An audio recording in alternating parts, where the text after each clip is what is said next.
All right, so for our next segment, we're going to be talking about this upcoming NBA draft 2021. Am I right? So it's going to be on November 18th, and there's a lot of things we're going to cover in this topic for the draft.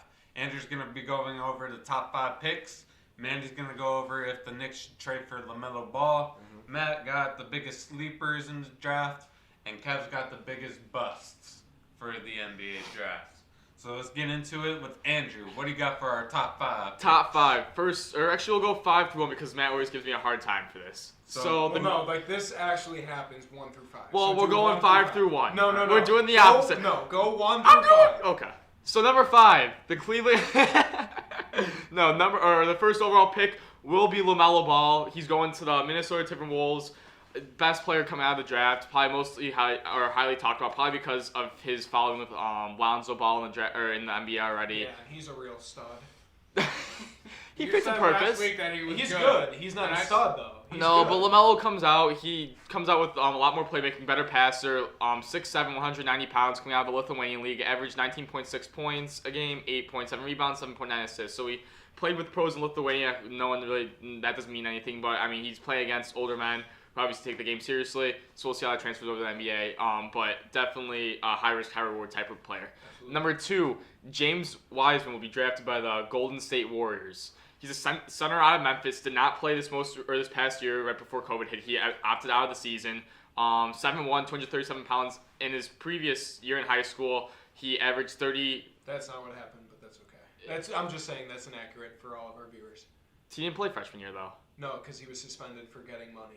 Oh, that's what it was. It wasn't COVID. Oh, no, I know it wasn't COVID, but I'm saying the COVID canceled season, but I'm saying he didn't play his freshman year. Right, because of money, not opting out because of COVID. Okay, my apologies. But in high school, his senior year, he averaged 30 points, 16 rebounds, 0.5 assists. That doesn't really mean shit. It was in high school, but he was regarded as a very high prospect and will continue to be that way as a second overall pick by the Golden State Warriors. Number 3, the Charlotte Hornets are going to be extremely excited to take Anthony Edwards, a shooting guard out of Georgia, 6'5", 225, freshman. He averaged 20 points, 5 rebounds, and 3 assists out of Georgia as a freshman. Arguably one of the most electrifying players. It would have been really fun to see how he did in the tournament this year because Georgia didn't really have a lot of pieces on him, so you would have seen him if he was able to be a real star among all the rest, like how Steph Curry was on Davidson back in the day. Buddy Hield. Exactly. And number 4, the Chicago Bulls will take Obi Toppin, 6'9", 220 out of Dayton, Ohio. Was an NCAA National Player of the Year. Averaged 22 points, 8 rebounds, 2 assists. A nice big guy. Lord Marketing can then move over to small forward and have Obi Toppin down low with Wendell Carter Jr. And then you have the front or the back. I think you would play Toppin at the 3 if you were the Bulls, though. Who? The Bulls. They'd play Toppin at the 3 and. Oh, yeah. Mm-hmm. And we'll talk more about the Bulls collectively after this. And then number 5, the Cleveland Cavaliers will select Denny Aviada, however you say that, out of frickin' International. He averaged 15 points last year, 7 rebounds, and 3 assists. What are you looking at? Isn't he a point guard? Huh? Isn't he a point guard? Yeah, or no, he's a small forward. Oh, okay. He's shot 33% from 3, 50% from the line, which is a little concerning because as a shooter, you really want to be higher from the line. That's what was so good about Dame when he came out of college. He wasn't the best shooter, but he had a 3-point shot, and he was extremely high from the line. And obviously transferred over. He's a great 3-point shooter. We saw against OKC 2 years ago how he was making 40-footers against Paul George and all that. So, I mean, he transfers over. He's a high-risk, high-reward player, obviously, out of an internationally like LaMelo Ball. So we'll see how he transfers over another high-risk, high-reward type of player. All right, Manny, what do you got? Yeah.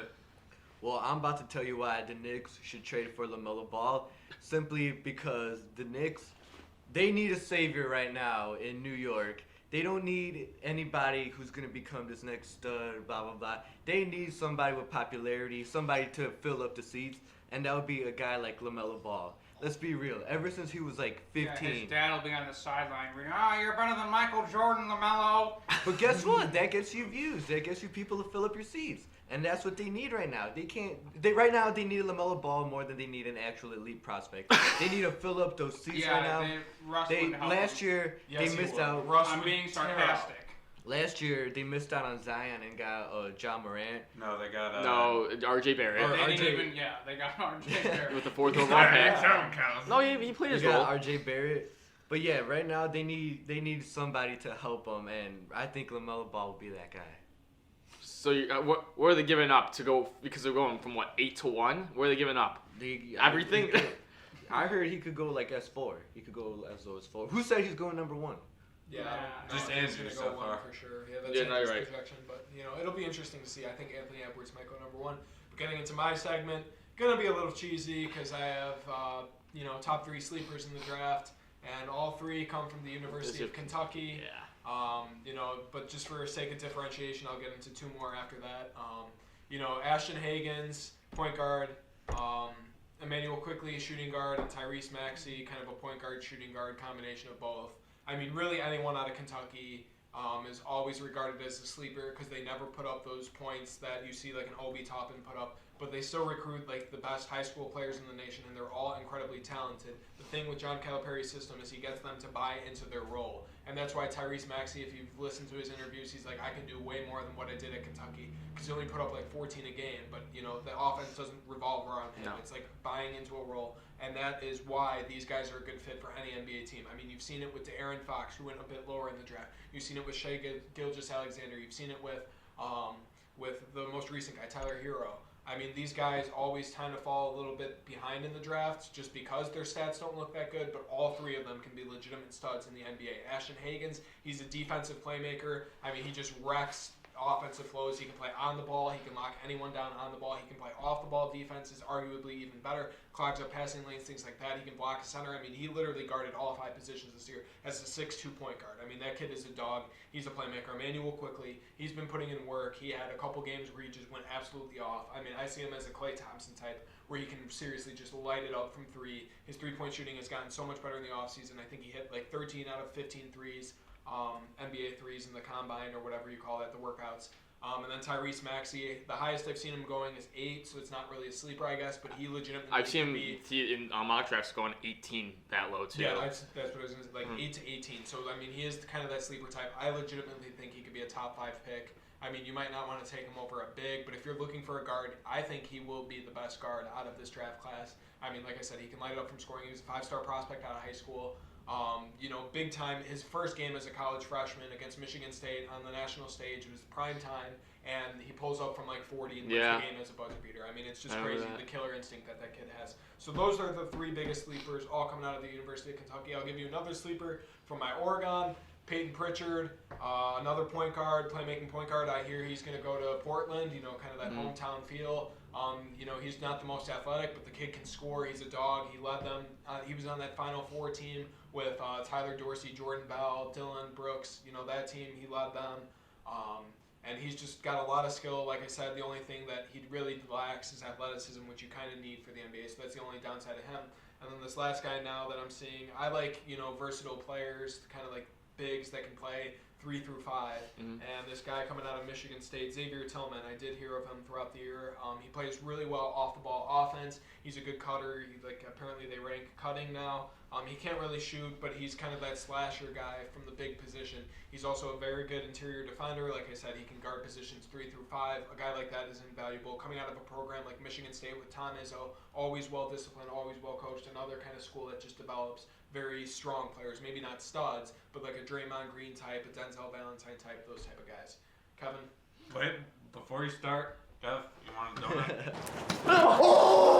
Yeah, I have one, Kevin. I've already had 2. Kevin, have one. Dude, Have a this Long is your John. diet. Long John. Yeah, it's not a donut. Eat a Long John. Yeah.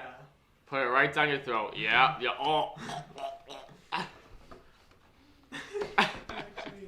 Kevin's like, this is He so loves it. good. That's why. I knew you would. Tell your love mom it. thank you. I will. You're gonna say thank you for the donuts, Kev? I did. 1. When I ate the first one.